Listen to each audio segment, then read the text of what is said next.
আসসালামু আলাইকুম এভরিওয়ান, কেমন আছেন আপনারা? আশা করি ভালো আছেন। আজকে আমরা আপনাদেরকে এমন একটি জায়গায় নিয়ে যাব, সিলেটের মানে সবচাইতে বড় একটি চায়ের বাগান, টি গার্ডেন, ওইখানে নিয়ে যাব। আর মূলত এটি হচ্ছে আমার একটি আপুর রিকোয়েস্ট যে একটা চায়ের বাগান দেখানোর জন্য। রুনা আপু। তো আমার সাথে আছেন আমাদের আলমগীর ভাই, এই যে উনি হচ্ছেন আমাদের আলমগীর ভাই, এবং আরেকটি ছোটো ভাই আছে আমার সাথে, কুকন। এই যে কুকন কেমন আছো? আলহামদুলিল্লাহ, আপনি কেমন আছেন? আলহামদুলিল্লাহ ভালো আছি। তো এখন আমরা কোথায় যাচ্ছি? চা বাগানে। চা বাগান। আলমগীর ভাই আসসালামু আলাইকুম, কেমন আছেন? কোথায় যাচ্ছেন? চা বাগানে। তো প্রিয় দর্শক, চলুন আমরা সেই চা বাগানে। কাঠ দিলে হলো।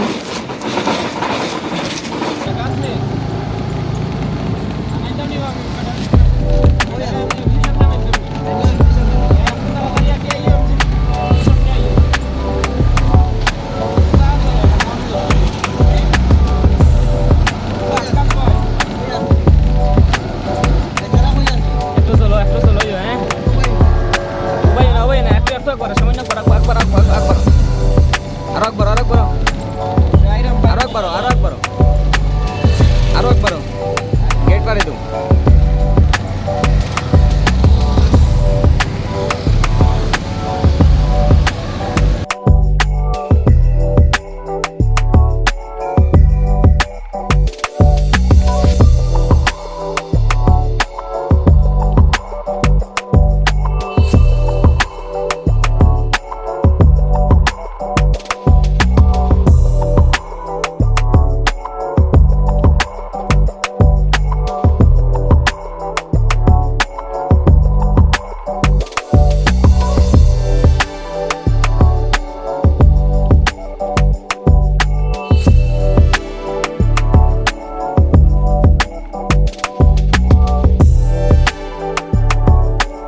আসসালামু আলাইকুম, হ্যালো এভরিওয়ান।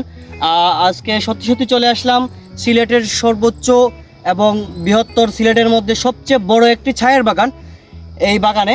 তো আপনারা কেমন আছেন? আশা করি ভালো আছেন সবাই। আর আমার এই চ্যানেলে যারা নতুন আছেন সবাই প্লিজ সাবস্ক্রাইব করবেন এবং সাথে থাকা বেল আইকনটি বাজিয়ে দিবেন। তো প্রিয় দর্শক, আজকে আর বেশি কথা বাড়াবো না, আমরা আপনাদেরকে নিয়ে এই উপরের দিকে যাব। আর আমার ক্যামেরাম্যান সাথে আছেন আমাদের মোহাম্মদ জুয়েল আহমেদ ভাই। আজকে জুয়েল ভাইটিকে নিয়ে এই যে দেখুন কত উপরে, দেখুন প্রিয় দর্শক, প্রায় এই যে আমি অনেক উপরে আছি বর্তমানে, দেখেন নিচের দিকে তাকান, প্রায় 120 ফুট উপরে উঠতে হবে। তো প্রিয় দর্শক চলুন আমি উপরে গিয়ে আপনাদের নিচে ভিউটা দেখাবো। প্রিয় দর্শক সাথেই থাকবেন, ভিডিওটি স্কিপ করবেন না প্লিজ, স্কিপ করলে কিন্তু ভিডিওর কোনো মজাই পাবেন না। তো প্রিয় দর্শক, যেটা বলছিলাম, এই বাগানে কিন্তু অনেক চা শ্রমিক থাকে এবং সবচেয়ে বড় চায়ের বাগান সিলেটের মধ্যে, সবচেয়ে বড় চায়ের বাগান হচ্ছে এটা। আর বিশেষ করে এই যে পাতাগুলি, এই যে পাতা কিন্তু অলরেডি মানে নেওয়া হয়েছে, তোলা হয়েছে বোধহয়। এই যে দেখুন, মনে হয় মেবি 2-3 দিনের মধ্যেই, 2-3 দিন আগে নেওয়া হয়েছে। চলুন আমরা উপরে যাই। তো যেটা বলছিলাম প্রিয় দর্শক, এই চায়ের বাগানের কিন্তু একটা ইতিহাস আছে। সেই ইতিহাসটি হলো, এই চায়ের বাগানের মানুষ পাহাড় অঞ্চলে বেশিরভাগ থাকতে গিয়ে অনেক সময় পাহাড় দোষে কিন্তু মানুষ পর্যন্ত মারা যায়, ঘর বাড়ি ভেঙে যায়। তো প্রিয় দর্শক, একটু নিচের ভিউটা দেখাও। ওই যে নিচের ভিউগুলো দেখেন, অনেক উপরে আছি আমরা প্রিয় দর্শক। এখান থেকে পড়লে জুয়েল ভাই, এখান থেকে একটু দেখাও তো, এই যে এখান থেকে একটু দেখাও। এখান থেকে পড়লে কিন্তু প্রিয় দর্শক আর জীবিত ফিরে যেতে পারবেন না বাড়িতে। চলুন আমরা একটু উপরের দিকে যাই। এদিকে ওই উপরে উঠে যাবে ना মানে আমাকে আজকে এখানে উঠতেই হবে। তো প্রিয় দর্শক, কিছুদিন আগে একটি জ্বর হয়েছিল, সেই জ্বরে একটি বাড়িঘর ভেঙে, একদম বাড়িটা ভেঙে চুরে মানে একদম তলিয়ে গেছিল। তো সেই বাড়িটা আমরা কুচ করেছিলাম, অনেকেই মানে আমাদেরকে কুচ দিচ্ছে না, তো নয়তো আপনাদের এই বাড়িটাও আমি দেখাতাম। তো প্রিয় দর্শক, এই যে দেখুন কত সুন্দর চায়ের বাগান। ইনশাআল্লাহ আপনারা যারা আমাদের সাথে আছেন থাকবেন আশা করি। আর আমার ভিডিওটি শেয়ার করে দিবেন, অন্যরা যাতে দেখতে পারে। আর বিশেষ করে এই ভিডিওটি বানানো হয়েছে আমার একজন ফলোয়ারের জন্য। যে ফলোয়ারের নামটি হচ্ছে রুনা আপুর জন্য এই ভিডিওটি বানাইছি। আর যারা যারা মানে আমার ভিডিও চ্যানেলে থাকবেন এবং ফার্স্ট কমেন্ট যারা করবেন তাদের জন্য প্রত্যেকটি ফার্স্ট কমেন্টের জন্য একটি ভিডিও বানাবো আমি, কথা দিলাম ইনশাল্লাহ, সাথে থাকবেন। এইসব চায়ের বাগানে কিন্তু একা একা কখনোই আসবেন না। এই যে দেখেন এই রাস্তা দিয়ে আমরা এই রাস্তা দিয়ে উঠতে পারবো। তো চলুন প্রিয় দর্শক, আমরা একটু উপরের দিকে যাই, দেখি কতটুকু উঠা যায়। এখানে যাওয়াটা কিন্তু অনেক রিস্কি। আমার সাথে ক্যামেরাম্যান কিন্তু অনেক কষ্ট করতেছেন আমার সাথে জুয়েল ভাই আছেন আমার, এবং আমাদের সাথে আরও আছেন আলমগীর ভাই এবং সুহেল ভাই এবং আমাদের ছোট ভাই খোকন আছে। তো প্রিয় দর্শক, আমরা অলমোস্ট উপরে উঠে গেছি, আরও উপরে উঠবো। আরও কিন্তু অনেক জায়গায়, যে জঙ্গল, এই যে দেখুন জঙ্গল, এগুলোর মধ্যে কিন্তু অনেক সময় সাপ, বিচ্ছু, এমনকি বাঘও থাকে। তো এখানে একবার একটি কাহিনী শুনছিলাম, একটি লোক এখানে আসছিল আপনার এই যে কি কাঠ কাটার জন্য। তো কাঠ কাটতে গিয়ে ওনাকে একবার বাঘের দাওয়া খেতে হয়েছে। তো চলুন আমরা একটু সামনের দিকে যাই, আর একটু দেখাই আপনাদেরকে, ভিতরটাও দেখাবো একটু। ভিডিওটি একটু লম্বা হয়ে যেতে পারে, কিন্তু দেখবেন, দেখলে পরে এই মজাটা বুঝতে পারবেন। আর পাহাড়ে পাওয়াটা মূলত আমাদের কাজ না।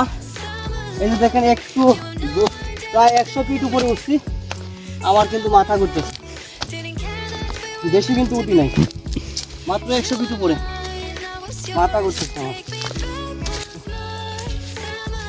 তবে আর ভিতরে যেতে পারবো না। এই যে দেখেন এখানে কিন্তু অনেক গর্ত আছে। জিওল ভাই একটু সামনের দিকে গিয়ে দেখান, অনেক গর্ত আছে এখানে, কিন্তু যাওয়া যাবে না,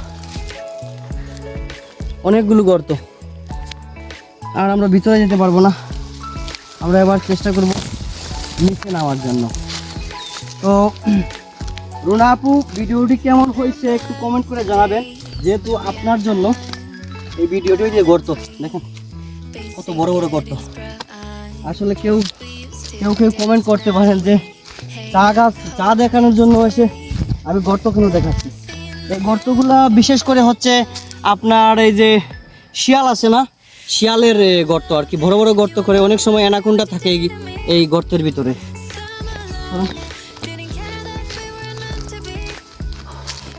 আমরা নিচে নামছি আস্তে আস্তে। দর্শক, আপনাদেরকে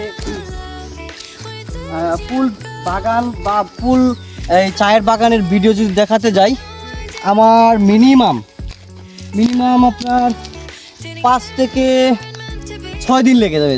পারবো, তাও মনে হয় পারবো না। আপনার মিনিমাম 15 দিন লাগবে আমার এই বাগানটা, শুধু মানে সারা এরিয়াটা যদি আমি দেখাই 15 থেকে 16 দিন লাগবে এই বাগানের ভিউ দেখাতে, ফুল ভিউ দেখাতে। জুয়েল ভাই, আপনি একটু আসেন আমার সাথে। আর প্রিয় দর্শক, আপনাদেরকে বলি, এদিকে যান। প্রিয় দর্শক, আপনাদেরকে বলি, আপনি একটু আস্তে আস্তে পিছন, আমি একটু সামনে দিয়ে আগে। আপনাদেরকে বলি একটা কথা, আমি আগেও বলছি, এখনও বলতেছি, এই যে চায়ের গাছটা আছে না, এই গাছটা কিন্তু কেটে দেওয়া হয়। তারপর যখন বৃষ্টি হয়, এই গাছ থেকে আবার এই যে গুঁড়া থেকে জন্মায় এই আপনার কলুপ যাকে বলে, কলুপ জন্মায়।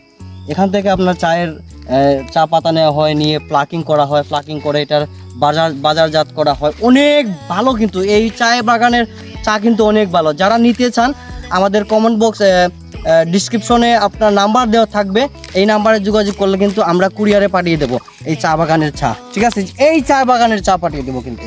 তো চলুন সামনের দিকে প্রিয় দর্শক, আমরা ওই দিকটা নিচে নামবো। আগে কিন্তু ওই দিকটা উঠছিলাম, নিচটা দেখাইছিলা? যাও না, নিচটা দেখাও ভাই। এই যে নিচটা কিন্তু দেখেন, ওই যে দেখেন কত নিচু, দেখেন একটু জুম করে ভালো করে দর্শকদের দেখাও। আচ্ছা ঠিক আছে, চলো নিচের দিকে নামে। প্রিয় দর্শক, যে কোনো সময় আপনারা যদি এই বাগানে আসেন বা যে কোনো চায়ের বাগানে যান অথবা পাহাড়ি অঞ্চলে যান, একটু রিস্কি হবে, বাট আপনারা খুবই কেয়ারফুলি নামতে হবে, আমরা কোন দিকটা নামবো? এদিকে যাওয়া যাবে? না, সামনে এদিকে যাই, আমার জুতা সামনে। ও তো প্রিয় দর্শক চলুন আমরা ওই দিকটা একটু দেখাই, যেদিকে চা পাতা বেশি।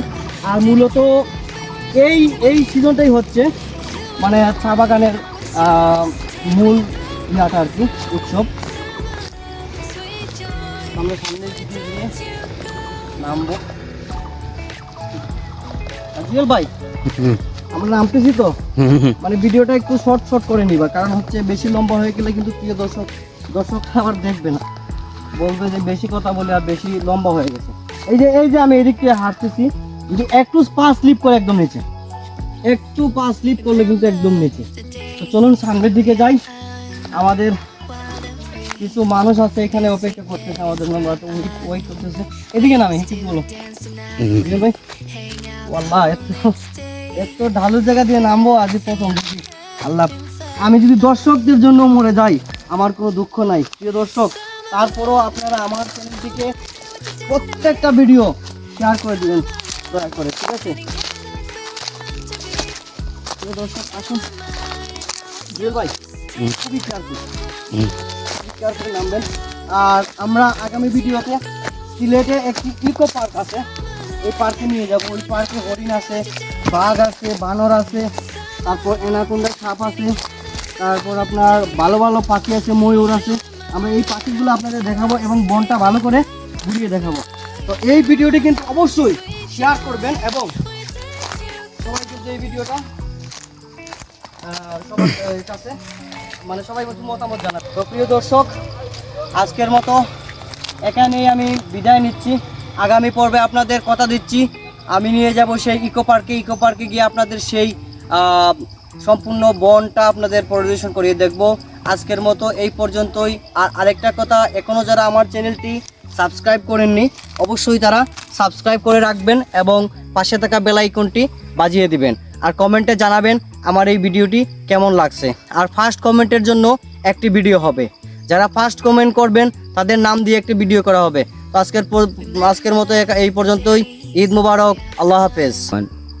আর হ্যাঁ, আরেকটি কথা, আপনারা কমেন্ট করে জানাবেন কিন্তু কোন জায়গার ভিডিও আপনারা দেখতে চান, ঠিক আছে? যে কোনো জায়গার ভিডিও হোক ইনশাল্লাহ আমি দেখানোর চেষ্টা করব। আল্লাহ হাফেজ।